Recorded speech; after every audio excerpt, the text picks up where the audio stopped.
자, 점심을 드셨죠? 자, 5강의는 참 힘들어요. 힘들지만 한 발 다시 또 가야 되죠. 혹시 뭐 졸음이 오면 조세요. 괜찮아요. 원래 그 공부하는 사람한테 수마라 그래요. 수마. 잠이 쏟아지는 게 참 공부할 때도 힘들다고 그래요. 수마. 얼마 잠이 막이어 갔다는 거, 막이. 졸리시면 괜찮아요. 눈 감고 잠깐 조세요. 졸면 뭘 꾼다? 꿈을 꿔요. 꿈을 꿔요. 졸지 않고 참고 공부를 하면 꿈을 이룰 수 있어. 꿈을 이룰 수 있어요. 네, 알아서 결정하시고. 자, 보면 어디를 볼 것이냐면 오염 부담. 오염 부담이랑 동시학명권에서 엇갈려 나오는 경향이 있는데 오염 부담은 어렵지 않다. 양도 많지 않다. 그렇지만 중개학 민법 시험에서는 의외로 시험에 자주 출제된 중요한 부분이다. 오염 부담에 관해서는 우리 법조문이 537조, 538조 두 조문이 있다. 그런데 이 오염 부담에 관한 이 규정도 우리가 임의규정, 강행규정, 임의규정입니다. 그러면 우리가 배우는 모든 것들은 원칙일 뿐이야. 원칙일 뿐이지. 특약으로 달리 정한 바가 있다면 무조건 정한 대로 가는 거고 아무 정함이 없을 때만 이렇게 한다. 그런데 자, 한두 가지 이제 뭐 그림은 그려질 거예요. 계약 체결 당시에는 건물이 존재했는데 계약이 성립한 이후에 그 이행기 전에, 이행기 도래 전에 보통 이행기라 그러면 뭘 상상하자? 잔금 치는 날. 잔금 치는 이행기야. 자, 건물 매매를 맺었는데 계약단 건물이 존재했는데 매매 계약이 체결된 후에 잔금 치 일주일 전날 이 매매한 건물이 화재가 나서 전부 소실되었다. 우리 그런 불능을 무슨 불능이라고 부른다? 후발적 불능. 일단 후발적 불능인 이 건물 매매 계약 자체는 유효다, 무효다? 유효하다. 유효하다. 계약상 유효하다. 그런데 후발적 불능의 원인을 따져야겠죠, 원인. 그럼 왜 3일 전에 왜 매매한 건물이 왜 불이 났는가? 계약 자체는 유효해요. 무효는 아닌데 그 원인을 따져봤더니 이것이 채무자의 기책사유로, 채무 잘못으로. 우리가 계약법 문제를 풀 때 채무자 그러면 늘 누굴 상상하죠? 매도인. 우리 법에 낼 게 없어요. 토지를 매매했는데 건물을 매매했는데 매도인이 매도인 지잘못으로 불을 냈더라. 그렇다면 이것은 계약서 유효하지만 이행할래요? 이행할 수 없게 만들어서 이것은 이행 불가능한 이행 불능에 따른 지잘못이나 이행 불능에 따른 채무 불이행 책임 문제로 넘어간다. 그러면 이행 불이행 채무 불이행처럼 넘어가면 매수인이 취할 수 있는 조치가 뭐예요? 아, 매도인이 지잘못으로 잔금이 3일 전에 불을 냈어요. 매매한 건물을. 그러면 매수인이라면 너 이행 불능이야. 너 이행 불가능에 따른 채무 불이행 책임져를 물으면서 매수인 매도한테 뭘 행사하는 거예요? 일단 계약을 해지하는 거예요. 이행 불능, 이행 불가능하잖아. 이행 지체, 불완전 이행을 계약에 해지한다. 나 매매 계약이 오늘부로 해지한다. 계약을 해제해야지만이 이걸 해야지만이 뭐가 있는 거야? 원상회복. 해제해야지만 소급적 소멸 원상회복. 내가 치렀던 계약금 돌려받고 그런 다음에 손해배상 청구를 들어가는 거죠. 이 문제로 가는 거죠. 이렇게요. 그런데 채무자 기착사유 없이 이해 잘못 없이 우리가 이런 일이 벌어졌을 때는 뭐의 문제로 넘어간다? 우리는 오염 부담의 문제로 넘어간다. 쌍방의 잘못 없이 전제지변이나 삼자과실로. 자, 오염 부담 넘어가면 우리는 오염 부담에서 누가 지는 것이 원칙이다? 우리 민법은 모든 손실을, 모든 오염 부담을, 모든 손해를 누가 감수하는 것이 원칙이다? 채무자주의. 모든 손실 다 채무자주의. 매도인이 다 손실 보는 것이 원칙이다. 이 얘기죠? 이 얘기인데, 자, 오염 부담 문제 풀 때 우리가 주의할 것은 딱 지문 보면 알아요.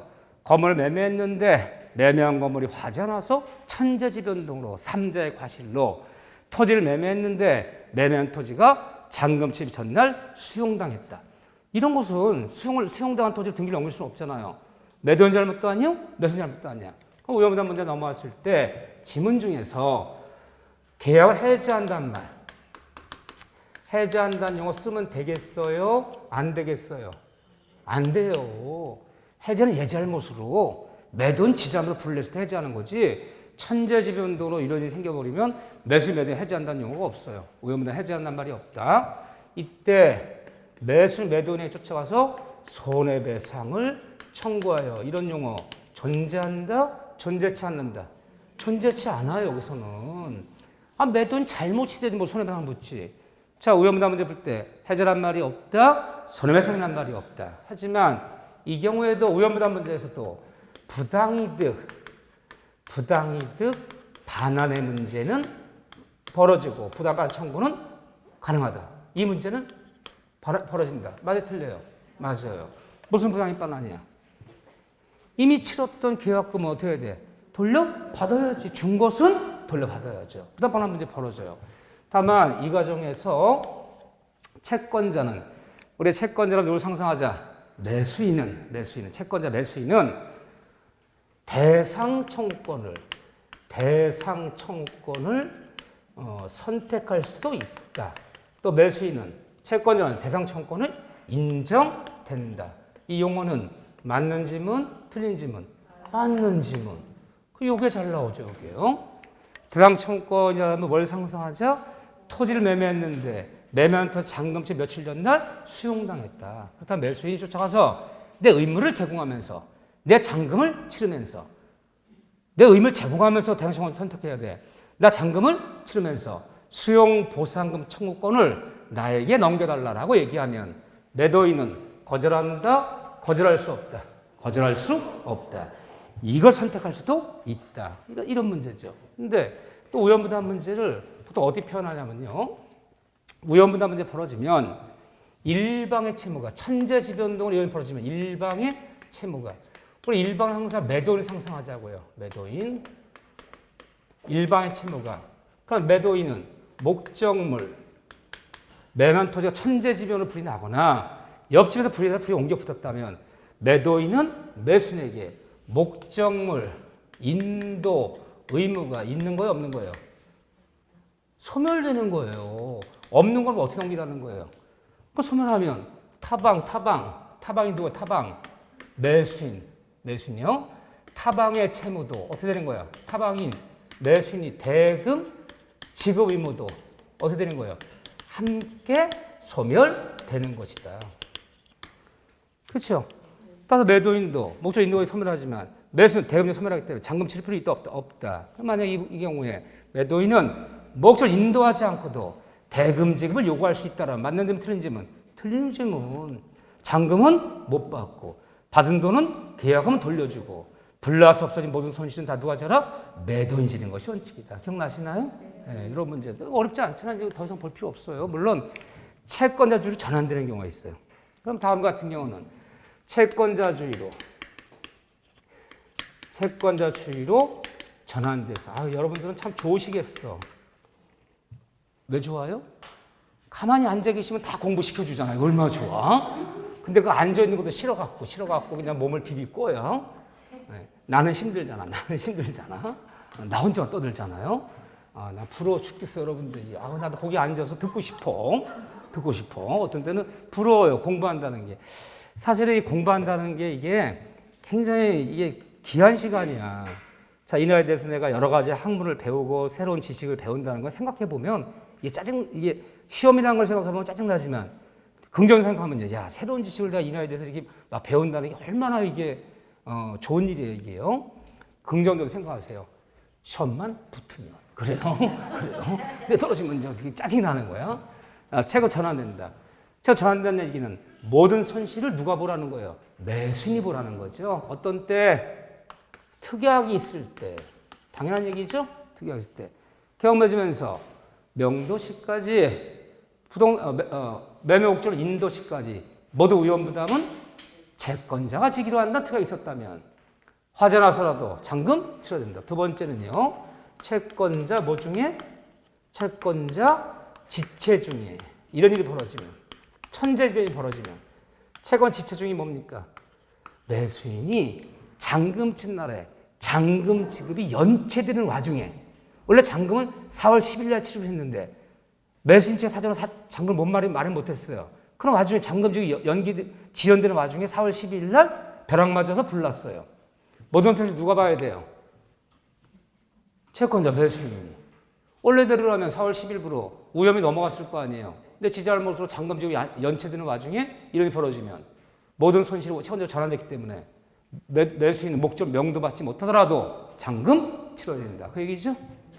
또 하나 채권자 귀책 사유로 매수는 지 잘못으로 이런 일이 벌어지면 채권을 전환한다. 채권을 전환됐다는 얘기를 다른 말로 표현하면 어떻게 표현하는 거예요? 매도인은 이 경우는 이 세 가지 매도인은 목적물을 매매 목적물을 인도하지 않고도 매수에 쫓아가서 잔금 지급을 대금 지급을 요구할 수 있다 없다. 요구할 수 있다. 그럼 잔금 치러야 된다. 명도 받지 못하더라도 모든 손실은 다 매수인이 지는 거예요. 그렇죠? 이렇게 부르는 거죠. 세 가지 경우. 오케이. 완벽해. 얘 나오라 그럴까 나오지 말라 그럴까요? 너 나와라. 너는 맞출 수 있게. 너 나와라. 나올 거예요. 이건 어렵지 않아. 그렇지만 잘 나와. 2페이지밖에 안 돼. 공부량이. 여기는 이제 이 다음에 단어물 문제 풀려면 모의사 문제 풀고 선어 문제만 반복해 풀어보면 똑같은 문제야. 자, 하나 해결했고 문제는 3자를 위한 계약이죠. 제 3자라는 계약. 한 번도 최근에 빠져본 적이 없어. 반드시 나오는데 가장 중요한 하이라이트는 이 앞부분에 있는 서론적인 파트, 뭐 추상적인 거, 병전조 채무인수, 면책조 채무인 이런 게 중요한 게 아니라 가장 하이라이트 포인트는 어디냐? 443쪽에 2번에 1번 재배멸 제3자 수익자에 대한 효력, 수익자의 권리 효력. 여기가 별표 몇 개? 3개. 거의 기출문제는 이 지문 갖고 맞고 틀리고 한다. 이 다음 페이지까지 있어요. 여기를 정리하는 건데 자, 우리가 제3자를 위한 계약. 3자를 위한 계약은 법조문이 4조문이에요. 539조부터 542조까지 4개 법조문이 있는데 역시 3자를 위한 계약 이 법조문도 임의규정, 가용규정, 임의규정. 따라서 3자라는 계약 문제 풀 때 요약자, 낙약자, 수익자 풀 때 달리 정한 바가 있다면 다른 특약이 있다면 이 단어만 들어가면 다 맞는 문장. 3자 계약을 맺으면서 특약으로 3자가 수익 의사표시를 하지 않아도 3자 권리는 발생하기로 하는 특약이 있다면 수익 표시 없이도 권리가 발생된다. 특약이 있었다면 맞는지 틀린지는 맞는 지문. 3자가 권리가 발생되기 전까지만 3자가 수익 표시하기 전까지만 요약자 낙약자는 계약을 임의로 해제하고 임의로 변경할 수 있지. 3자 권리가 발생한 이후에 수익 표시한 후에는 이제는 임의로 해제 변경할 수는 없다. 이게 법조문이야. 그런데 특약이 있었다면 계약 맺으면서 3자가 권리가 발생 후에도 수익 표시한 후에도 임의 해제 변경할 수 있다는 특약이 있다면 그때는 된다 안 된다? 된다. 어떤 지문도 임의변경 때문에 특약이 있다면 정한 바가 있다면 다 뒤집을 수 있어. 원칙일 뿐이야. 자, 등장인물이 몇 명이 등장한다? 3명. 어떻게 등장하죠? 요약자, 낙약자, 또 한 명은요? 수익자. 등장인물은 3명이 등장하는데 이때 우리가 또 요약자들, 이 법조문에는 이 법조문 4조문 있다 했잖아요. 법조문에는 요약자, 낙약자, 수익자 용어가 없어요. 법조문에는. 그러니까 우리가 쓰는 용어야, 학자들이. 그러니까 법조문에 요약자를 뭐라고 해요? 요약자를 채권자. 이걸로 법조문에는 낙약자를 채무자. 수익자를 뭐라 부른다? 수익자를 제3자라고 표시되어 있어, 법조문에는. 이건 법에 쓰는 용어, 쓰는 학문적 용어. 이때 요약자, 낙약자, 얘네 둘의 관계를 법률용어로, 얘네 둘의 관계를 법률용어로 뭐라 부른다? 둘의 관계를 무슨 관계? 요약자, 낙약자 관계. 운송계약 맺고, 보험계약 맺고, 꽃배달 계약 맺고 하는 얘네 둘의 관계를 법률용어로 보상관계. 보상관계 풀기도 하고 또 얘 둘의 관계 운송계약 맺고 보험계약 맺고 하는 것을 기본 계약관계 기본 계약 이렇게 부르기도 해요. 또 보상관계 부르고 이때 요약자와 수의자 제3자 관계 얘네 둘의 관계를 무슨 관계? 대가관계 보상관계 대가관계 이거 부르는 거죠. 일단 용어를 우리가 자유롭게 쓸 수 있다는 것 자체가 이미 많은 세월이 흐른 거야. 많은 세월이. 나 진짜 이런 용어 사실 한 번 써본 적이 없어.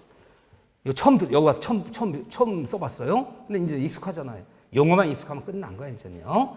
이때 보상관계, 이 운송계와 보상관계에 하자가 생기거나 흠이 생겼다, 하자 흠이 생겼다면 이 하자 흠은 이 계약 전체에 영향을 미친다, 안 미친다?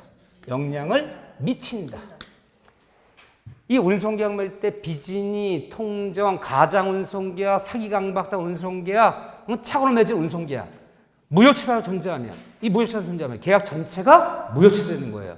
그렇지만 요약자와 수익자 관계, 이 대가관계는 두 사람의 무슨 관계에 불과하기 때문에 둘의 내부관계. 이 내부관계에 불과한 것이기 때문에 이 둘의 관계는 이 계약에 영향을 미치지 않아요. 영향을 미치지 않기 때문에 이 보상관계에 뭔가 문제가 생겨버리고 여기 하자가 생겼지만 이 계약에는 이 운송계약, 보험계약 이런 계약에는 영향 미친다 안 미친다? 전혀 계약에는 영향 미치지 않는다. 영향 미치지 않기 때문에 만일 이 대가관계가 제가 예를 뭘 들었나요? 수출계약이요. 수출계약. 한국에 있는 수출업자 홍 씨와 미국에 있는 수입업자 이름이 뭐였죠? 그래요. 이렇게 여러분들 기억력이 좋으신 분들이야. 수업 시간에 스미스 한번 얘기한 거 그걸 기억하시는 분들이 기억력이 예전 같지 않아서 공부가 다 뻥이에요. 제가 그랬죠. 주말 드라마 보는데 이상 없으면 기억력 문제 없는 거라는 거. 일주일 만에 주말 드라마 보는데 스토리 기억이 안 나네. 쟤들이 어떤 관계지? 부모 관계인가? 부모 자식 관계인가? 저는 기억이 안 난다. 공부는 손 놓으세요. 근데 주말 드라마 보는데 전혀 문제가 없어. 그러면 공부하는데 문제가 없는 기억력이라는 거. 자, 보자. 그래서 운송계약 맺고 LA까지 컨테이너 10개 보내는데 얘 태평양 배가 떠가고 있어. 근데 한국에서 수첩자 홍 씨와 미국에서 스미즈가 무역 거래가 중간에 깨져버렸어. 서로 없었던 일을 하자. 그래, 수출 안 하기로 하자. 수입 안 하기로 하자. 무역으로 깨져버렸어.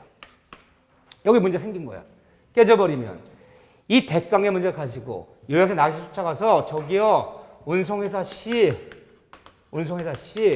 우리 수출 거래가 깨졌습니다. 따라서 운송계약 그거 해지합니다. 운송계약 그거 뭐 합니다. 라고 주장할 권리 있어 없어요? 전혀 없는 거야. 그건 너희들 내부항 불가야지. 무역 거래가 깨졌다고 운송계약 영향 미치는 거 아니잖아, 지금요. 따라서 대강의 문제를 가지고 요약자가 낙약자한테 아무것도 주장할 것은 없다. 또 마찬가지야.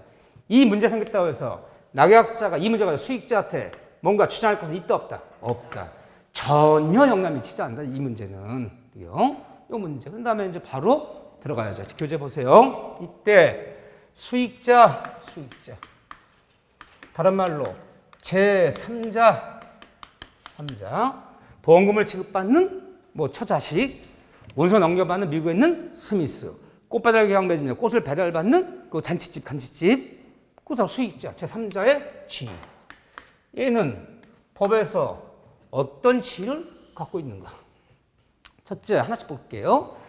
일단 이 운송계약 맺을 때, 이제 운송계약 맺어서 홍 씨가 운송에 쫓아가서 LA까지 컨테이너 10개를 컨테이너 하나당 6,000불씩 6만 불에 운송해 주기로 하자. 언제가 도착시키려 하자. 도장 찍었어. 운송에 맺을 때 이 3자 수익자는 계약 성립 당시에 꼭 현존해야 돼. 현존하지 않아도 관계없어요. 현존하지 않아도. 또 3자 누군지가 특정돼야 돼. 특정이 안 돼도 관계없어요. 특정되지 않아도 관계없다. 무방하다. 언제까지만 현존해주고 언제까지만 특정되면 되는 거예요. 수요 표시 할 때까지만. 일단 컨테이너 보냈어. 그런데 아직 결정 안 했어. 이것을 스미스한테 넘겨줄까? 이 컨테이너를. 노보트한테 줄까? 아직 결정이 안 됐어, 내가. 좀 더 태평 떠가는 사이에 좋은 조건 제시하는 한테 내가 뭘 보내주는 거야? 이 증권. 이 증권 제시하고 수요 표시해서 물건 넘겨받아라. 이 운송기가 맺어지면 선화증권, 화물상환증 이런 걸 교부해줘요. 이거 제시하는 사람한테 물건 넘겨주기로 하자. 그럼 너 아직은 결정 안 됐어. 스미스건, 노버트건. 언제까지 결정되면 돼? 수요 표시 할 때까지만. 현존하거나 무방하다. 뭐 해요? 또 얘네 둘이 계약 당사자는 얘네 둘이야. 얘네 둘이 계약 맺는 거 얘네 둘이. 여기 낙약자가 운송계약 맺고 무슨 계약 맺는 거야. 계약 맺을 때 이 3자에게 수익자에게 권리를 줘요. 권리도 주고 동시에 플러스 의무도 3자 때 요약자 낙약자 계약만 3자 권리뿐 아니라 권리 플러스 의무 이 두 가지를 동시에 주는 것도 된다 안 된다? 된다는 거야. 운송물을 넘겨주기로 하고 운임은 후불로 수익자가 지급하기로 한다. 후불로. 그럼 권리도 주지만 뭐도 줘? 운임도 내야 되는 의무 주는 거. 된다 안 된다? 돼요. 제3자한테 권리뿐 아니라 의무도 동시에 부과할 수 있어요. 그런데 안 되는 게 뭐냐? 수익자한테 오로지 의무만을 부과시키는 계약은 된다 안 된다? 그건 절대 안 돼. 3자한테 권리도 주고 동시에 의무 주는 것까지 좋아.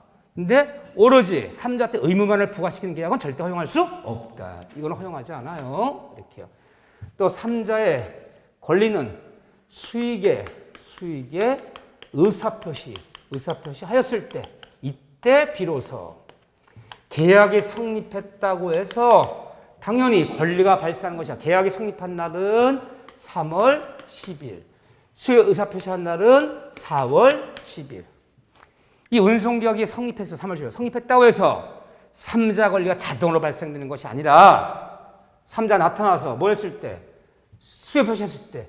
그때 4월 10일 날 이때 비로소 3자의 권리가 발생되고 권리가 채택된 거지.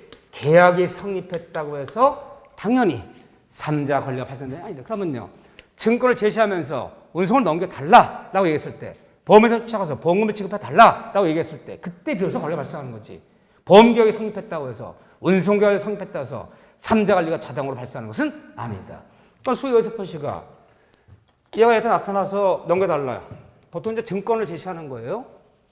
이거 수요 표시한 날에 뭐 보험증권을 제시하거나 화물상 제시하면서 물건 넘겨달라. 이 수요 표시가 제3자의 권리 발생 요건이 잘 속는 문장이 뭐예요? 제3자가 수익자 낙약자에게 수요 의사표시 했을 때 비로소 계약이 성립한다.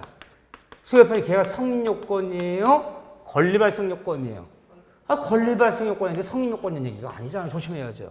계약은 언제 성립한 거야? 계약은 요약자 낙약자 계약일 3월 10일 날 그날 성립한 거지. 수요 표시는 4월 10일 날 계약 성립한 건 아니잖아. 수요 표시는 계약의 권리 발생 요건이지. 뭐가 아니다? 계약의 성립 요건이라는 얘기는 아니다. 제발 조심해야죠. 이 과정에서 540조에 최고라는 제도가 하나 나와. 법조문에 540조 최고 제도가 나와. 최고. 자, 낙약자가 약속한 날짜에 LA에 도착했어. 이 운송회사가 컨테이너가 도착했어. 그러면 얘가 나타나서 뭐 해야 돼? 얘가 나타나서 스미스가 나타나서 얘들이 한국에서 발행해준 그 증권. 그거를 이제 수출업자 홍 씨가 뭐 DHL 편으로 보내준 거야. 이거 제시하고 찾아가라. 그러니까 증권을 제시하면서 운송 넘겨달라 얘기하면 그 증권을 회수하고 물건 넘겨주고 다시 한국으로 돌아오던 운송회사가 파나마로 떠나든 해야 되는데 도착했는데 얘가 수요 표시를 안 하는 거야. 증권을 제시해야 된단 말이야. 증권을 회수해야 된단 말이야. 자기들이 발행한 증권을 제시하면서 운송을 넘겨달라고 의사표시해야 되는데 의사표시 안 하는 거야. 얘가 채무자가 낙약자 무한정 기다릴 수가 없잖아요. 그럼 어떤 제도가 있어요? 낙약자가 수익자한테 상당 기간 정해서 최고 제도가 있어요. 최고. 오늘 며칠이에요? 나 전혀 기억이 안 나네. 오늘 4월 25일쯤 됐어요? 26일이에요? 나에게 날짜는 아무 의미가 없어. 어제와 오늘이 다른 것도 없고 내일이라고 특별히 달라질 것도 없고 언제부턴가 달력도 안 보게 돼 나는. 그런데 뭐는 봐요? 요일은 바, 오늘은 화요일, 평택 가는 날. 이거 잊으면 큰일 나죠. 그래서 자동으로 눈이 떠, 자동으로. 그럼 여기 오면 제가 보통 딱 7시에 일어나요. 7시에 딱 일어나서 세면하고 뭐하고 이제 나와요. 밥은 안 먹고 와요. 이 평택에 와서 꼭 밥을 먹어 내가. 평택에 와서 나는 절대 늦는 거 허용하는 사람이 아니야. 나는 항상 강의 28년 9년 했지만 강의 시작해 30분 전에 학원 안 가본 적이 없어. 딱 가서 기다리고 있어요. 마음이 편해. 5분 전에 막 헐떡대고 들어오면요. 늦으면 어떡해? 불안해. 못 살아 아주. 소심이에요. 소심의 대표적이야. 여기 가서 꼭 백종원 우동 먹어요. 항상. 아, 평택에 먹을 게 없어요. 나 그거 희한해. 보통 역 앞에는 역전에 먹을 게 좀 있거든요. 먹을 게 없어 여기는. 아무것도 없어요. 꼭 항상 그거 먹고 들어와요. 무슨 얘기하다가? 최고 얘기하다가 7시에 일어나는데 요즘 미쳤나 봐. 6시면 눈이 떠져. 6시면. 그리고 뭐 2시간이나 일찍 올라오래 막 그렇게요. 그래서 화요일은 저는 아주 설레는 날이에요. 화요일은 의미가 있는 날이야. 강의하는 날이니까. 자 보죠. 성욕권은 아니다. 그런데 얘가 무한히 기다릴 수가 없잖아요. 그래서 내가 물었어요. 오늘 4월 26일인데 너 수익 받을 건지 안 받을 건지 4월 30일까지는 대답해달라 라고 상당히 한정해서 최고했어.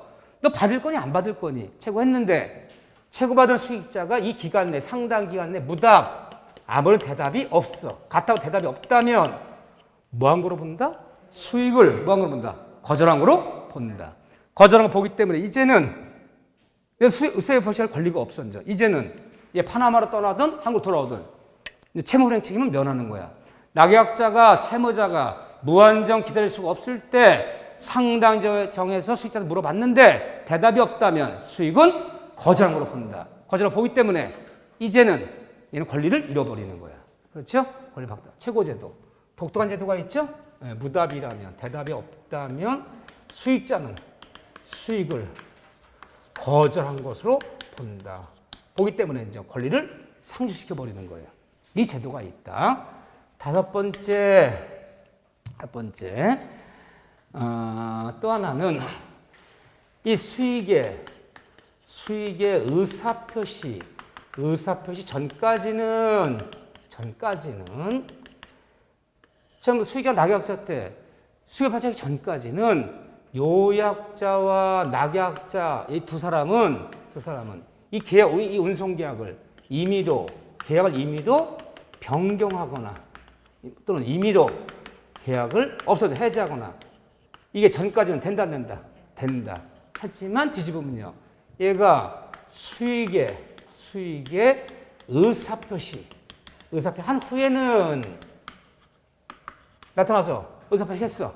4월 20일입니다. 한 후에는 이제는 이것이 낙약자도 이 운송계약을 임의로 해제하거나 임의로 뭐 할 수 없다. 임의로 변경할 수 있다 없다. 없다. 전까지만 가능하지. 그 후에는 안 돼요. 누굴 해칠까 봐. 수익자 권리 해칠까 봐. 그렇죠? 전까지는 되지만 임의로 해제 변경할 수 없다. 이것이 원칙이다. 여섯 번째. 이때 수익자는 낙약자한테 쫓아가서 수익자는 낙약자한테 쫓아가서 이행 청구권. 빨리 이행해달라. 빨리 운송 넘겨달라. 이행 청구권 있다 없다? 있다. 빨리 보험금을 지급해달라. 빨리 운송물을 넘겨달라. 이행 청구권 있다. 이행 청구했는데 끝까지 이행을 하잖아. 끝까지 이행을 하지 않으면 얘가 채무 불이행이야. 수입하시 했어 분명히. 근데 이행을 안 해. 계약 때 이행을 안 해. 낙약자가 수혜 표시했는데도 채무 불이행이라면 이행치 않는다면 불이행이라면 계약의 해제 채무 불이행 끝까지 이행을 안 해. 계약 때 이행을 안 해. 계약 위반이라면 계약을 해제 이런 해제는 무슨 해제라 불러요? 계약을 맺었는데 약속한 날짜에 계약 이행을 안 해. 이행을 지체 이행이 불가능해. 계약을 위반하고 있어. 그럼 해제해야죠. 이런 해제 무슨 해제? 법정 해제. 이때 낙약 채무 불이행이라면 법정 해제한다. 해제는 누가 하는 거예요? 요약자가 해제하는 거지. 얘가 해주는 거야. 그렇죠? 해제해요. 해제했어. 해제했다면 수익자는 낙약자에게 채무 불행이어서 요약자 낙약자 쫓아가서 운송계약을 해지한다. 해지했다면 수익자도 낙약자에게 쫓아가서 손해배상 청구권은 행사할 수 있어 없어요? 있어요. 그러면 수익자한테 인정되는 권리 두 가지밖에 없어. 이행 청구권. 채무 불행에 따라서 해지했다면 수익 낙약자 손해배상 청구권. 이 두 가지 권리는 있다. 하지만 어떤 경우에도 계약 당사자가 아닌 수익자는 계약은 요약자는 낙약자 맺은 거야. 아닌 수익자는 어떤 경우에도 이 계약의 해제라든가 계약의 변경이라든가 계약의 취소라든가 이런 권리는 있다 없다. 이런 것은 누구만이 가능하다. 누구만이? 요약자만이 가능한 거야. 그렇죠? 수익자한테 인정되는 권리는 이 두 가지밖에 없어요. 자, 여기 이제 하나만 더 보면 돼요. 여기까지 들어와서 자꾸 지문을 익혀줘야 돼, 지문을. 여러분들 지문 익히기 좋으라고 내가 이야기해가면서 하는 거야, 이야기해가면서. 자, 7번째. 이 수익자. 요약자, 낙약자, 수익자. 또 수익자를 뭐라 불러요, 우리는? 제3자. 얘가 만일 선이었다면, 선의 3자였다면. 왜 선이 얘기 나냐? 요약자가 낙약자가 이 운송계약 맺을 때 요약자 낙약자 사기를 쳤어. 사기당해서 맺은 운송계약이야. 강박했어. 협박했어. 요약자 낙약자한테 강박해서 맺은 운송계약이야. 또 요약자 낙약자 이 운송계약 맺은 게 통절 표시야. 가정 운송계약이야. 그럼 무효 취소잖아요. 무효사유 취소사유잖아. 그런데 수익자는 몰랐어요. 나는 너희들 운송계약 맺은 게 사기 강박 당한 건지 착오로 맺은 운송계약인지 가장행위인지 통절 표시 나 몰랐다. 몰랐던 선의의 3자라 선의의 수익자라면 얘 몰랐어요? 선이라면 얘는 우리가 배웠던 107조 비진이 108조 통조 109조 착오 100 사기 강박의 의사 모여 취소는 선의의 3자한테는 대항할 수 없다. 선의의 제3자 이 보호구정이 있어요. 의사표시에서 기억나나요? 협조 주세요. 협조. 기억나시나요? 뒤를 볼 때쯤엔 다시 앞이 서서히 지워져 들어가고 다시 앞쪽으로 들어오면 계약법이 또 지워져 들어가고 내 머릿속에 지우개가 있나 봐. 그래요. 기억나시죠? 제3자 보정이 있어요. 그런데 제3자 계약에서 말하는 수익자는 이름은 3자라 쓰고 얘가 몰라서 선이라도 여기서 말하는 보호받는 3자, 여기서 말하는 보호받는 3자에 얘가 포함된다? 포함되지 않는다? 포함되지 않는다. 같은 용어를 쓰더라도 얘가 선이라고 보호받는 경우는 없어. 항상 여러분 마음속으로 요약자 낙약자 사기쳤어. 사기쳤다면 수익자 몰랐던 선이라고 지도 못하는 거 아니에요. 하나 마음속으로 요약자 수익자는 같은 사람으로 취급해야 돼. 같은 사람. 수익자가 선이 몰랐다고 해서 보호받는 경우는 없다는 거. 따라서 낙약자는 요약자한테 주장할 수 있는 모든 사실을 가지고 선의의 수익자한테도 무조건 주장할 수 있다. 수익자 선이라 보호받는 경우는 없다. 이름은 같은 선의 3자라는 용어를 쓰더라도 우리가 배웠던 저 보호받는 선의 3자, 포함된 3자가 아니다. 이 지문이 어려워요. 이 지문이. 오케이. 그 정도 얘기만 봐주면 돼요. 됐어요? 7문장. 자, 그런 다음에 하나만 더 체크할게요. 그게 이제 다음번 그 판례까지 있는 거야. 아무것도 아니고 다 정리한 거야. 정리한 거예요. 의란 건 아니야. 자꾸 이렇게 이야기를 들어서 보자는 거야. 자, 하나. 445쪽에 445쪽. 맨에 동그라미 2번, 맨에 동그라미 2번. 다시 하나 별표 치세요. 요 질문이 참 어려워요. 자, 잘 나오는 질문인데. 낙약자는 운송회사 낙약자는 계약 당사자이기 때문에 낙약자도 계약의 취소, 해제권은 가지는 거예요. 근데 낙약자가 요약자의 불이행을 이유로 얘가 나는 운송계약을 맺었는데 운임을 지급하지 않아요. 약속 날짜에. 계약 불이행 이유로 낙약자가 나 운송계약 해제하는 경우에 낙약자는 원상회복을 해제는 원상회복이 있다. 원상회복을 누구한테 청구하라는 거예요? 요약자한테 청구하라는 거. 무슨 말이냐면 이미 낙약자가 수익자한테 이행을 했어요. 이행을 했는데 이행을 하면 요약자 낙약자는 뭔가 보상을 해줘야 돼. 예를 들면 꽃값을 지급해. 꽃 배달해주고 꽃값 주기로 했어. 후불로 주기로 했어. 배달했는데 꽃값을 안 줘. 해제한다. 너 계약 위반 해제한다. 그럼 해제하면 꽃은 배달했잖아. 그것을 이미 배달했잖아. 낙약자가 수익자한테 이행했어. 이행된 후에 요약자 뭔가 약속을 지키지 않아서 낙약자가 계약을 해제했어. 원상회복은 누구한테 요구하라는 거예요? 이행됐다고 해서 수익자 직접 요구하는 게 아니야. 누구한테 요구하라? 요약자한테 요구하라. 요약자 요구하면 요약자 수익자 쫓아가서 야 해제했어. 네 받은 꽃 줘. 지가 받아서 넘겨줘. 왜? 해제니 원상은 용어는 계약 당사자들만 쓸 수 있는 용어. 계약 당사자들만 쓸 수 있는 용어야. 따라 낙약자가 수익자한테 비록 이행된 후에도 해제 원상회복은 요약자한테 요구하는 거지. 직접 수익자한테 직접 원상 요구할 수는 없다. 이 지문 잘 나오는 지문이에요. 현관에 딱 걸어놓으시고 됐어요. 아유 힘들었어요. 계약의 해제와 해지. 해제 파트는 부담스러워요. 왜 부담스러워요?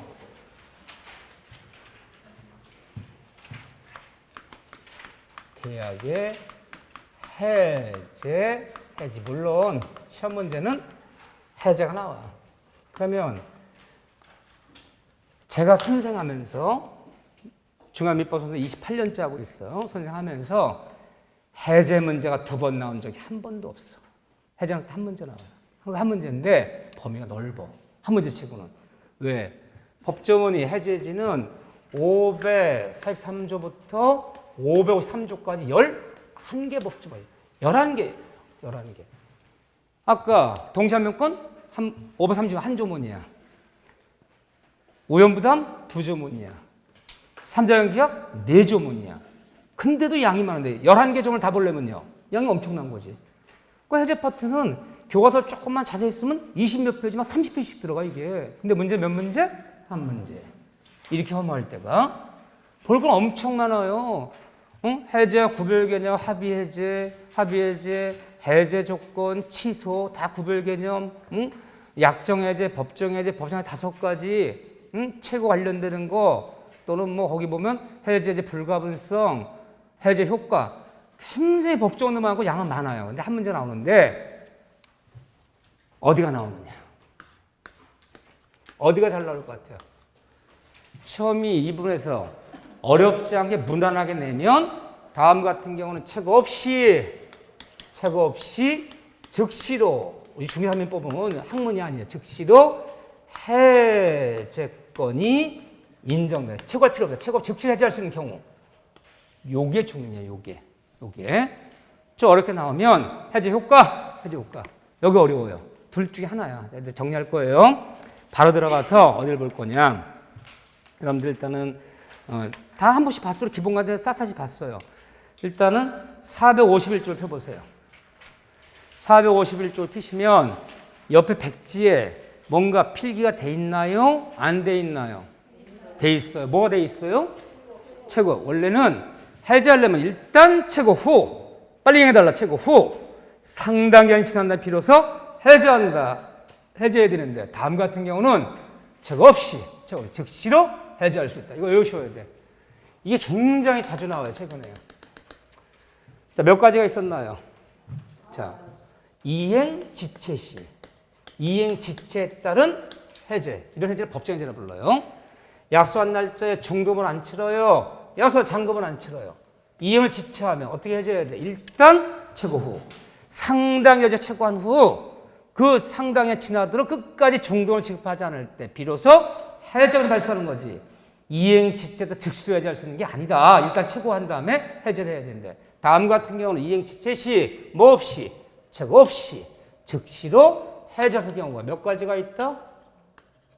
4가지가 있다. 너무너무 잘 나오잖아요. 너무너무 잘 나오잖아요. 첫째, 이행 지체 쓸 때 정갱이는 기억나시나요? 정갱이는 뭐 없이? 최고 없이 즉시로 해제할 정갱이. 두 번째는요. 채무자가 미리부터 이행 거절을 명백히 하고 있을 때는 이때는 최고 없이. 잔금은 4월 30일 날 치르는데 4월 26일 날 연락 왔어요. 매도인 씨, 저 4월 3일 잔금 안 치릅니다. 잔금 못 치릅니다. 를 명백히 하고 있어. 그러면 처음에 미리부터 채무자 이행 명백히 하고 있을 때 이때도 그 4월 30일 이행기가 도래한 후에 해제하는 건 도래 전이에요. 도래 전이라도. 왜요? 안 한다는데. 4월 3일 기다리면 뭐해? 쟤는 미리부터 이행거를 명백히 할 때는 계약서에 잔금 친 날 4월 30일이야. 이행기 도래 전이라도 이행기 도래한 후에 그럼 틀려. 안 한다는데 기다리면 뭐해? 4월 30일까지. 이행기 도래 전이라도 뭐 없이, 채거 없이 즉시 뭐 할 수 있다? 매도인은 해지할 수 있다. 세 번째는 뭐죠? 특약이 있을 때. 특약이 있을 때는 채거 없이 해지할 수 있다. 특약이 있을 때. 근데 이 지문은 특약이 있다면은 처음에 계약 맺으면서 약속 날짜에 이행을 지체하면 채거 없이 즉시로 해지할 수 있기로 한다라는 특약이 있었다면 채거 없이 해지할 수 있다. 이건 낯선 거예요? 당연한 거예요? 그냥 오지선다 만지고 넣은 거야. 어디는 안 그래? 동시항명권, 우연부담, 특약이 있다면, 3자 특약이 있다면 다 맞는 거잖아. 특약이 있다면 채거 없이 해지할 수 있다. 맞죠? 임의정들이니까. 네 번째는 기한에 정함이 없는 채무는 이거 설명드릴 거예요. 이게 뭔지 이야기 한번 들어두셔야 돼. 기한에 정함이 없는 채무는 이행을 내 의무를 이행을 내가 제공하면서 내 의무를 제공하면서 이행을 요구했는데 상대방이 이행치 않는다면 이때는 채거 없이 즉시로 채거 없이 해지할 수 있다 그래요. 그럼 기한에 정하면 채가 뭐냐 도대체가. 이때는 채거 없이 해지하는 거야. 자 보세요. 이런 채무를 기한에 정하는 채무라 부르는 거야. 자, 이 이야기 한번 들으셔야 돼. 흔히 있는 일에 사실상할 때. 자, 잔금을 나 홍중개야. 나 홍중개사야. 토지를 하나 중개했어 내가. 매돈 갑과 매순 을 사이에. 근데 오늘 4월 26일이 뭐 하는 날이냐? 잔금 치는 날이야. 10억에 매매해서 계약금 1억 주고 중동 없이 오늘 잔금 치는 날이야. 또 잔금 치는 날 또 나는 뭐를 받을 수 있나? 지금 수수료. 오늘 수수료도 받을 수 있어. 근데 그 계약서에 뭐라 적었느냐? 4월 26일 날 11시에 시간을 적었어요. 11시에 만나서 이행하기로 한다. 매수는 잔금 치르고 매도인은 소유권 이전의 모든 필요한 서를 교부하는 날이죠. 오늘 4월 26일 11시인데 안 와? 매수인이 안 와? 매수인이 11시 안 와? 전화했어요. 중개사가? 전화 안 받아? 근데 매도인도 안 와? 또 전화했어? 안 받아? 뭐야 이게 지금? 약속한 이행기에 이행하는 날 매도인, 매수인 쌍방 모두 이행하지 않았죠? 나타나지도 않아 둘 다. 전화도 안 받아. 쌍방 모두 매도인 쌍방 모두가 두 사람 모두가 쌍방 모두가 이행기를 서로 도가시켰다라는 거야. 도가. 둘 다 안 나타나. 뭐 이런 경우가 한 명은 나타나야 될 거 아니야. 전화 받아 안 받아요? 안 받아. 그러면 이제 이 채권 어떻게 되는 거냐? 원래 4월 20일 잔금 치료 이행기를 정했잖아요. 근데 매도인도 안 와. 매수인도 안 와. 쌍방 모두 이행기를 도가시켜버리면 이 매매 계약은 언제까지라는 기간의 정함이 없는 채권채무가 되는 거야. 잔금 친 날이 언제까지라는 이게 없어진 거야, 이제. 그래서 연락이 됐어. 그다음 아니 그랬더니 매도인이 이 집안에 상이 나서 상치르다가 까먹었대 오늘. 잔금 받는 날인지. 매수인은요. 코로나 걸려서 격리당했대. 어디서? 격리 안 하잖아요, 전혀. 어디서? 중국 갔다가 지금 상해 묶여 있대 지금. 중국 놈들은 참 무서운 놈들이야. 응? 코로나 좀 났다고 도시를 다 봉쇄해버리면 이 무서운 나라야 아주. 또 국민들이 그 아무 말도 안 하네. 우리 같으면 뒤집어졌다. 저거 다 뒤집어졌다. 베이징에서 뭐 또 몇 명이 발생했다. 베이징을 봉쇄. 베이징은 인구가 엄청 많아요. 거기 뭐 2,500만 명 이상 되는 도시인데 그래서 어떻게 됐어요? 그걸 봉쇄한다니까. 전 세계 주식이 다 떨어졌어 지금. 전 세계 주식 다 영향을 미쳐. 그 봉쇄되면 경제에 문제 영향을 미치잖아요. 나는 코로나 때문에 도시를 다 봉쇄한다. 무서운 나라. 이행기를 도구했어요. 서로 못 왔어. 그럼 이때부터는 언제 잔금 치르고 언제 등기 넘기란 기한에 정함 없는 채권채무가 되는 거야. 그럼 포기할 거냐? 포기 안 한대. 그럼 언제 이행할 거냐? 좀 기다려보래. 그러더니 드디어 5일이 지났어. 매수인이 연락 왔어요. 중개사님, 매도 연락해 주세요. 내일 모레 내 잔금 갖고 갈 테니까 등기 넘겨달라고. 내가 제공했어. 제공하면서 그래, 내일 모레 제공했어. 제공하면서 장원치면서 이행을 요구했는데 안 나타나요. 그러면 이제는 이제 최고할 필요, 최고 없이 즉시로 해지한다. 해지하고 원상 플러스 손해청구 들어가는 거예요. 그래서 쌍방모두 잔금 치른 날에 매도인도 매수인도 서로 이행하지 않고 이행기를 도과시켜버리면 이 계약은 언제 이행기라는 기한에 정하면 채권자가 되기 때문에 날짜 치른 날에 한쪽 사람이 내 의무를 제공하면서 이행해달라 요구했는데 이행치 않으면 이제는 채권 없이 즉시로 이 매매를 뭐 할 수 있다? 해지할 수 있다. 이라는 거예요. 두 번째가. 다섯 번째 뭐가 있었죠? 이행불능. 이행불능은 뭐 없이? 재고 없이 해지할 수 있다. 여섯 번째 뭐예요? 불완전 이행. 불완전 이행인데 뭐가 안 될 때? 추환이 불가능할 때. 추가 완성이 추환이 불가능할 때는 뭐 없이? 재고 없이 해지할 수 있다. 일곱 번째 뭐예요? 약정해제. 우리 약정해제 가장 대표적인 사례가 뭐다? 계약금을 포기하고 100을 상환하는 해약금 해제는 뭐 없이? 재고 없이. 상당히 재고할 필요 없어요. 100을 상환하면서 해제한다. 그냥 포기하면서 해제 안 하면 되는 거지. 약정 해제는 뭐 없이? 재고 없이 해제할 수 있다. 여덟 번째는 뭐예요? 매도인의 담보 채무 묻는 매매 목적물의 하자함 때문에 매수인이 계약 목적 달성이 안 될 때는 매수인조차 계약을 해제한다. 이 담보 채무 묻는 계약의 해제는 뭐 없이? 재고 없이 해제할 수 있다. 보통 8가지. 물론 9번은 뭐 사정 변경 뭐 이런 얘기도 하는데 필요 없고 8가지만 기억하시면 돼. 8가지는 뭐 없이? 근데 9가지 하나 더 보자면요. 좋아요. 어떤 면 9가지로 했으니까 하나 채워드리지. 해지. 계속적 계약은 해지라는 거야. 해지. 우리가 해지 그러면 뭐가 생각나요? 임대차. 임대차 계약은 해지한다. 매매 계약은 해지한다.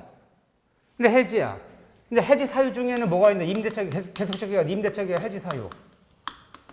뭐 간 대표는 2기에 차임, 연차가 대표적이야. 상가는 몇 기? 3기. 또 임차인이 임된 동의 없이 무단양도, 무단 전대하면 해지 사유야. 아, 얘가 월세를 지금 석 달치, 넉 달치 밀리고 있어. 두 달치가 모아지면 넉 달치 밀리고 있어. 내가 전화했어. 임차인 씨, 우리 법조문에 2기만 차인 연차를 해지할 수 있어. 너 넉 달치 밀렸어. 일단 최고할 거야. 내일 모레까지 밀린 월세 4개월치 입금시키지 않으면 해지한다. 남은 계약 해지한다. 일단 최고한다. 내용 좀 보냈어요. 보낼 필요 있어 없어요? 없어요. 임차인이 의무반으로 해지할 때는 최고 없이 그냥 넉 달치 밀리면, 석 달치 밀리면요. 그냥 보내면 돼. 오늘부로 해지한다. 모자랬다고. 이거 의무반이잖아. 임차인이 의무반으로 임대 해지할 때는 최고 기간이란 말이 필요다, 필요 없다? 필요 없어. 그냥 해지한다, 오늘부로 하면 되는 거예요. 해지는 뭐 없이? 최고 없이 그냥 해지. 상당한 기간을 줄 필요가 없어. 이렇게요. 내용 좀 보낼 필요 없어요. 오늘부로 해지한다. 끝나는 거예요. 최고 없이. 그리고 9가지. 이게 중요해. 의외로. 그런 다음에 이거 다 줄줄줄 나와줘야 돼요. 이거 한번 다시 받고 그런 다음에 어디를 볼 것이냐. 우리 규제를 따지면 455쪽에 해제 효과. 해제한다. 이면 따져 효과. 여기가 어려워요. 자, 우리가 복잡하고 어려운 부분일수록 1번 복잡하고 어려운 부분일수록 더 복잡하고 더 어렵게 정리하고 더 상세히 정리한다. 2번 복잡하고 어려운 부분일수록 더 간결하고 쉽게 정리한다. 1번 이유, 2번 이유. 아신 잘하시네. 그래요. 어느 파트를 읽다 보면 유난히 어렵고 복잡한 부분이 나와요.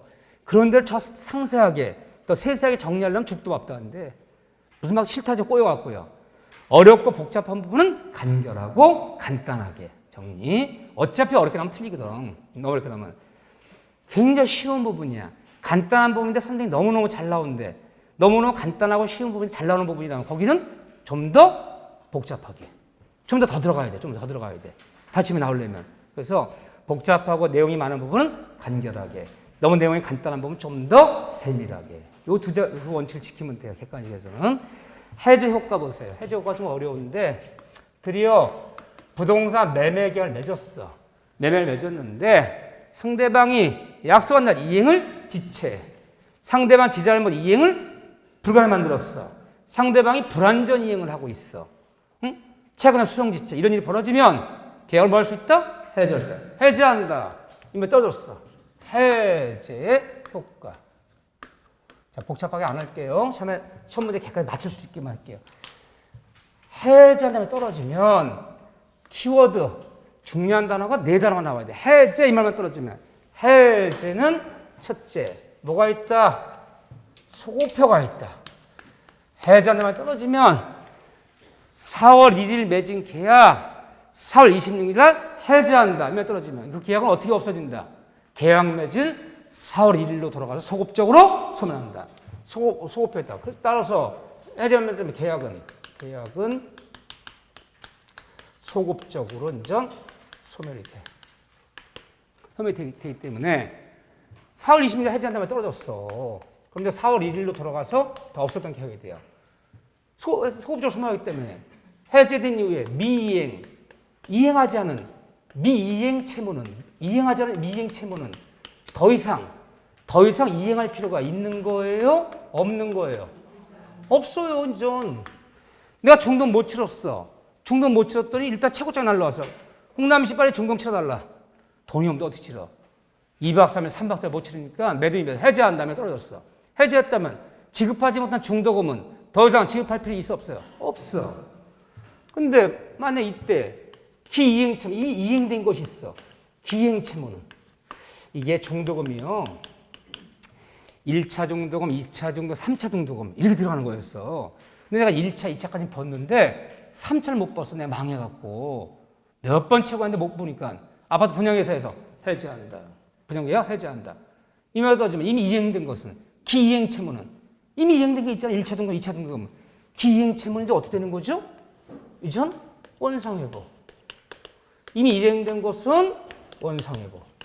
이행하지 않은 것은 더 이상 이행할 필요 없고 이미 이행된 것은 쌍방간에 무슨 일? 원상 문제 벌어집니다. 원상회복. 이때 원상회복 범위는 이때 내가 밑줄을 그어드릴게요. 계약의 해제에 따른 원상회복은 준 것은 돌려받고 받은 건 돌려주는 문제가 벌어지는데 원상의 범위는 자 상대방이 해제한 상대방이 선이 악에 따라서 반환 범위가 해제에 따른 원상회복은 선인지 악인지에 따라서 반환 범위가 같다 다르다 같다는 거야. 이게 포인트야. 원래 민법은 선인은 보호하고 악인 덜 보호해. 근데 해제 원상회복은 상대방이 선이었던 악이었던 불문하고 반환 범위가 같아요. 반환 범위가 같다. 어떻게 하느냐? 받은 것은 받은 대로 전부야. 근데 우리의 상식은 뭐냐? 우리 민법 원칙은 원래 선이라면 현존이, 악이라면 받은 것 플러스 이자 플러스 소멸까지도 이게 돌려주는 거야. 근데 해제 원상회복은 선인지 악인지 따라 반면 같아. 선이라고 현존이 반환이 아니야. 악이라고 받은 것 플러스 이자 플러스 소멸 청구하는 게 아니야. 똑같아요. 반면 이것이 뭐란다는 점이냐? 계약이 취소돼 버리면 취소. 계약의 취소는 소고표가 있다. 계약의 취소는 부당이득 반환 문제 벌어진다. 취소에 따른 부당이득 반환의 범위는 취소는 부당이득 반환, 해제는 원상회복. 부당이득 반환 범위는 선인지 악인지에 따라 반환 범위가 같아요? 달라요? 달라요. 취소된 부당이득 반환 범위는 선이라면 뭐라 배웠어요? 청취에서 선이라면 현존이득 반환, 악이라면 받은 것 플러스 이자 플러스 손해배상. 취소에 따른 부당이득 반환 범위는 선인지 악인지 반환 범위가 달라요. 해제에 따른 원상회복은 반환 범위가 같아요. 선이 악이 불문하고 반환 범위가 같다. 받은 것은 반대로 전부. 현존이 반환도 아니고 받은 플러스 이자도 아니야. 똑같아요. 차이가 있는 거예요? 없는 거예요? 있잖아. 그래서 용어를 나누는 거야. 해제는 원상회복, 취소는 부담반환. 용을 나눌 때는 뭔가 차이가 있는 거야. 반환 범위가 달라요. 선지하기에 따라서. 그거 하나 기억하시고. 세 번째. 그리고 소급표가 있다. 원상입니다. 그리고 플러스 손해배상을 청구할 수 있다. 없다. 있다. 원상회복 한 다음에 그리고 나서 해제한 다음에 설마 청구할 수 있어. 왜 청구할 수 있어요? 원상회복에 손해배상이 포함이 돼 있어 안 돼 있어요? 자, 원래 우리가 취소는 부담반 취소하여 부담반환을 받은 다음에는 별도 손해배상이 없어요. 부담반환에서 왜요? 부담반환 범위에 악이라면 받은 것 플러스 이자 플러스 이미 손해배상이 포함되어 있잖아. 또 손해배상 청구하면 두 번 맞는 거잖아. 취소했던 부담반환 취소하여 부담반환을 받은 다음에는 별도로 손해배상 청구란 말이 없어. 근데 원상회복 할 때 악이야 때 손해배상 받아 안 받아요? 원상회복에서 안 받잖아. 그럼 손해배상 별도로 물어야지. 그러니까 원상회복은 별도 손해배상이 있다 없다? 있다. 취소하여 부담반환 받은 다음에 별도 손해배상이 있다 없다? 없다. 기억나시나요? 정신이 없어 지금. 네. 그래 이 다음에 좋아요. 한번 들어만쳐. 이 다음에 문제 풀면 다 볼게요. 이렇게요. 해제해서 우리가 너무너무 우리한테 신경 쓰게 만든 게 이거잖아. 548조 1항에 계약의 해제 소급표는 계약 해제 원상회복은 제3자의 권리를 해하지 못한다. 따라서 어느 부동산 매매 계약을 해제했어. 토지 매매를 해제했어. 건물 매매 해제했는데 그 해제하는 그 건물 매매 계약에 해제하는 토지 매매 이미 3자가 생겼다면 그 3자의 권리는 보여줘야 돼. 그때 쫓아가서 원상회복을 쫓아가서 소급 요청하면 안 된다. 제3자 보호 규정이 있다 없다? 있다. 3자 보호 규정. 그래서 해제 그러면 소급표, 원상회복, 손해배상 청구, 3자 보호. 제3자 보호. 이 키워드가 4단어야. 그런데 시험 문제가 이게 나오면 좀 어렵죠. 참 이걸 어렵게 되면 끝도 없이 어려워요. 그러면 해제되는 목적물에서 보호받는 3자 되려면 이 3자 쫓아가서 해제권자가 원상회복 쫓아가면 안 돼. 3자 쫓아가서 소급표 쫓아가면 안 돼. 3자한테 아무 말도 못해. 얘 보호받아. 그러면 해제되는 목적물에서 보호받는 3자 되려면 토지 매매가 맺었는데 매수익 중도 안 치는 바람에 해제했어. 그럼 그 토지에 건물 매매를 처리했는데 그 건물에 이미 3자 생겼어. 그 건물에 해제되는 목적물에 보호한 3자 되려면 해제되는 목적물 이 3자는 여기에 보호받은 3자에 해당하려면 보호받으려면 이 3자가 해제되는 목적물에 완전한 권리를 취득한 자. 이 취득한 자만이 보호받은 3자에 포함되는 거예요. 해제되는 목적물에 건물 매매 해제. 그 건물에 토지 매매가 해제했어. 그 토지에 이 3자가 완전 권리 취득해야 돼요. 그러면 해제된 목적물에 이 3자가 완벽한 형식을 구비한 자만이 보호한 3자 포함되는 거야. 형식 구비했다는 것은 부동산 매매했어요. 그럼 3자 형식 구비했다는 게 뭐예요? 매매가 해제되는 그 부동산에 이미 3자가 등기를 이미 갖춰야 돼요. 이게 등록을 갖춰야 돼. 이 등기를 갖춘 자. 이 등기를 못 갖춘 사람은 보호 3자가 아니야. 완전한 걸 취득해야 돼. 그러니까 부동산만 봅시다. 토지 건물 매매를 해제했어.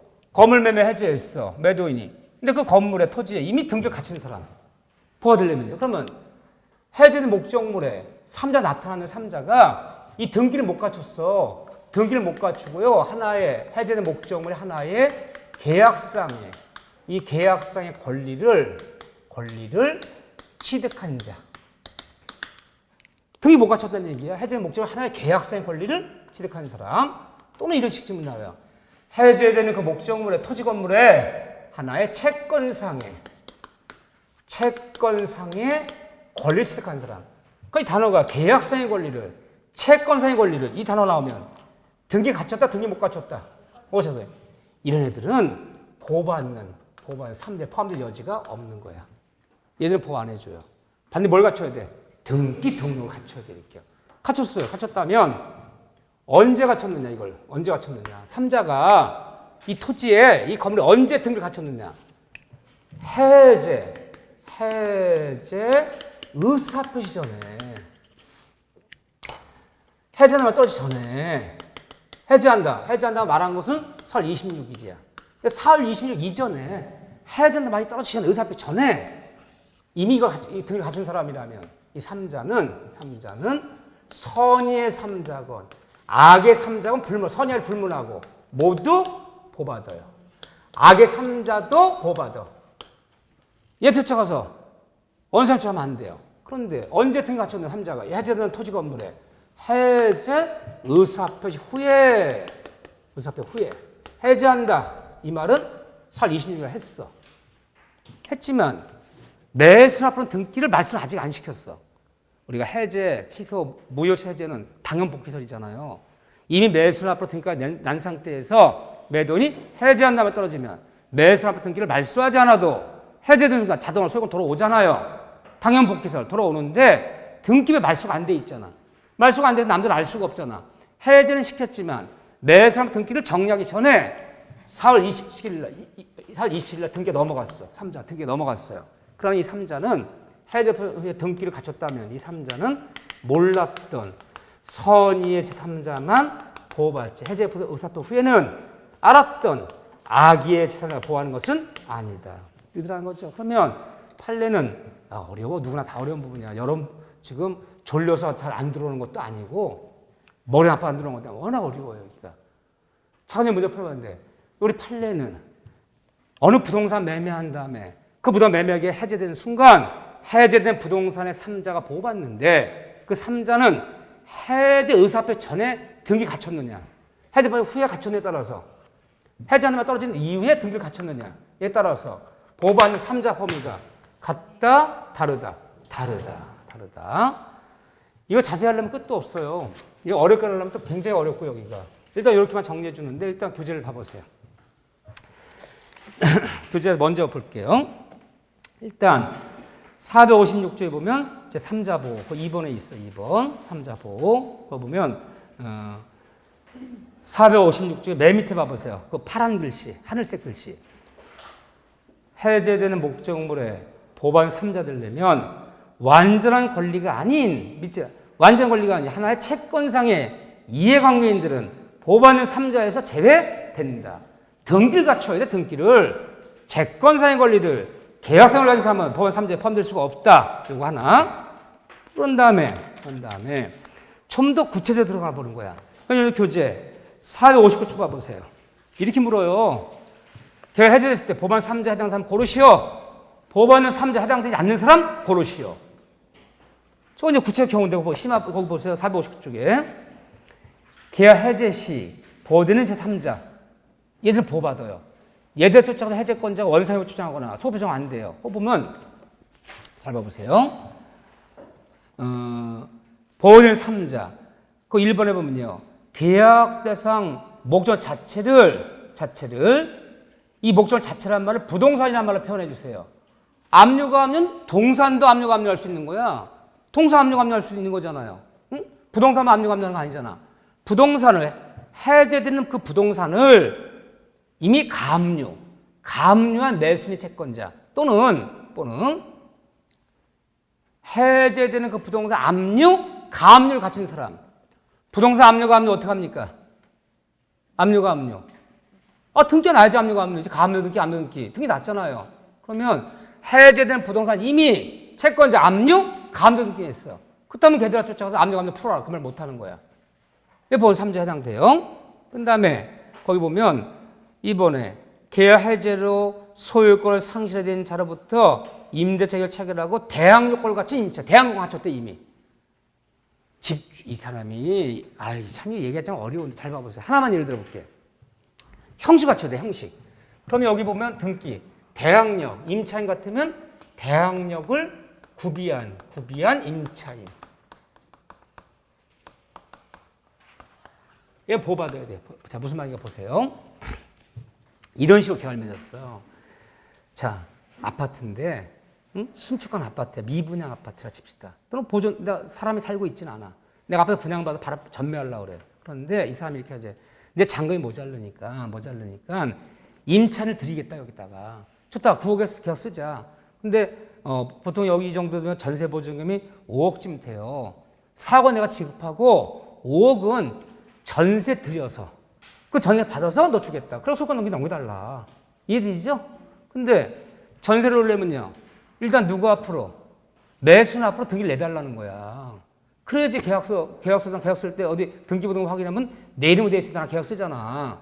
그럼 바로 잔금을 지급하겠다. 그래서 그런 조건으로 전세 나서 잔금 치는 조건 등기 넘겨줬어. 모르는 사이도 아니야. 그러면 전세 들어오자마자 준다. 전세 들어왔어. 그 집에. 그 등기를 넘겨줬어. 잔금은 아직 내가 못 받았어. 5억 못 받았어요. 그 전세가 5억 주고 들어왔어. 그럼 세입자가 인도받아서 저를 신고했어. 그 대항력을 갖춘 거잖아. 그 돈 받아줘야 돼? 안 주는 거야. 그 돈 5억을. 아, 왜 전세금 안 주냐? 받아준다냐? 아, 자기가 급하게 쓸 때가 있어서 좀 이따 주겠대. 한 달 전에도 안 주네. 10딱 지나서 매도인이 나 한 달 전에 너 내 구역에 매매한 거 너 채무불이행이야. 오늘부로 해지한다. 해지는 했는데 이미 세입자가 거기 들어와서 인도부 전신고 해놔버리면 경우 갖췄잖아. 걔한테 쫓아가서 야, 그 매수인이 잔금도 안 치는 상태 네 돈 받을 잔금 치르려고 이 등이 넘겨준 건데 걔가 네 돈 받을 잔금 안 치르면 해지했어. 나가면 그냥 나가요? 이미 해제된 목적물에 임차인이 뭘 갖췄어? 대항력을 갖췄다면 걔한테 쫓아가서 아무것도 취할 수는 없다는 거야. 지금 이 얘기가 그 얘기예요. 대항력 갖춘 사람. 자, 그런 다음에 거기 보면 3번에 보면요. 계약 해제된 후에 매도인 앞으로 등기가 회복되기 전에 그 매수인으로부터 선의로 목적 소유권을 취득한 자. 등기 낸 거지. 소유권 취득하려면 저당권 잡은 사람, 등기 잡은 사람은 다 보호받는 거야. 그런데 해제 보호되지 않는 자 보세요. 보호되지 않는 자 보면 너무 복잡한데 거기 1번, 2번지만 기억하세요. 해제에 소멸되는 채권에 말라왔던 동그라미 해제 목적의 채권상의 권리를 양수한 사람, 계약상의 권리를 뭐뭐한 사람, 채권상의 권리를 계약상의 권리를 2번도 마찬가지 채권상의 권리를 이 말만 나오면 법안 3자 해당한다 해당 안 된다? 해당하지 않아. 등기 못 갖췄다는 뜻이야. 거기 잘 나온 지문 6번 지문이야. 이해가 안 되면 안 된다고 하세요. 6번에 보세요. 6번만 해제된 매매 목적 토지 후에 매수인 건물 신축해서 건물 팔아먹었어. 토지를 매매했어 일단. 근데 매수인이 다 의미를 이행하지 않은 상태에서 매수인 위에다 매수한 토지에다 건물을 쳤어. 근데 건물을 팔아먹었어 이미. 근데 토지 매매 해제했어. 그럼 건물을 매수한 사람은 이 토지와 관련 없어요. 보호받으려면 토지 매매를 해제하면 그 토지에 등기를 갖추고 토지에 뭔가 대항력을 갖추고 토지에 뭔가 갖춰야지. 매매한 토지 위에는 건물에 뭘 갖춘 사람은 토지랑 관련 없잖아요. 얘는 보호받은 상자에 포함될 수가 없다는 거야. 토지에 뭘 갖춰야 돼, 토지에. 건물을 매수하면 건물에 이전 느끼는지 토지에 이전 느끼는 거 아니잖아요. 보호받은 상자에 포함될 수가 없다. 죄송해요. 난 죄송하더라, 못 알아듣게 얘기하면. 근데 여기가 원래 좀 그래. 여기가 너무 어려워, 여기가. 근데 어쨌든 한 번 그래도 들어둔 건 달라요. 한 번 더 들어두고 이달 문제 풀면 문제에서 다이렉트로 몇 문제 연습해 보자고요. 어렵게 나오면 다 90점, 85점이나 90점짜리 문제예요. 그런 다음에 넘겨보세요. 밑줄 그을 거야, 이제 밑줄 그을 거야. 3번에 보면 해제는 원상회복이 있다. 거기서 하나, 둘, 셋, 넷, 다 6줄 내려보세요. 6줄. 460페이지에 3번 6줄 내려오면 밑줄. 해제로 인한 밑줄 6줄 내려와서 해제로 인한 원상회복 시에는 선의악이 및 현존이 여부를 묻지 않고 급부를 전부 상대방한테 반환한다. 선인지 악인지가 반환 범위가 다 같은 거지. 선이라고 현존이, 악이라고 받은 이자 플러스 묻는 거 아니다. 현존 여부를 불문하고 선의악을 불문하고 받은 것은 전부 돌려준다. 반환 범위가 같다. 그 얘기죠? 그 얘기. 다시 오른쪽 페이지 보세요. 4번에. 그리고 해제권자 소면 청구할 수 있는 맨 왼줄이요. 자, 1번 또는 1번. 잘 나오는 질문이죠? 551조는 밑줄. 계약의 해제는 소면 청구에 영향을 미친다? 미치지 않는다? 미치지 않는다. 소매상 물을 수 있다는 말을 영향 미치지 않는다라 표현한다는 거. 이게 어렵잖아. 표현 방식이. 법조문이. 계약을 해제한 다음에 소매상 물을 수 있다 없다? 있다. 손에다 물을 수 있단 말을 우리 법조문에 계약의 해제는 현청과 영향 미친다, 미치지 않는다, 미치지 않는다를 표현한다는 거. 미친다는 틀려. 이런 국어는 그들이 쓰는 국어체야. 우리가 이해할 수가 없어. 근데 법조문 자체가 되어 있단 말. 손에다 물을 수 있다. 손에다 별도로 물을 수 있단 말을 영향 미치지 않는다라 되어 있다는 법조문에. 영향 미친다는 틀려. 미치지 않는다 표현한다는 거. 이거 너무너무 어려워. 저도 헷갈려. 맨날 알다가도 민법서에 나도 영향 미치지 않는다? 영향 미친다? 영향 미치지 않으면 손에 머문다는 얘기 아닌가? 이 생각하기 쉬워. 손에 물을 수 있단 말을 영향 미치지 않는다 표현한다는 거. 요거 조심할 문장. 요렇게만 봐주세요. 요렇게만 다시 한번. 자, 그런 다음에 10분 쉬었다가 매매를 볼 거야. 매매는 계약금, 해약금 얘기 한번 체크한 다음에 매도인의 담보채무, 도표. 오늘 도표 나눠줬죠? 이거 외울 거예요. 이 도표가 한 문제예요. 무조건 한 문제짜리예요. 자, 10분 쉬었다가 여기 볼 거예요.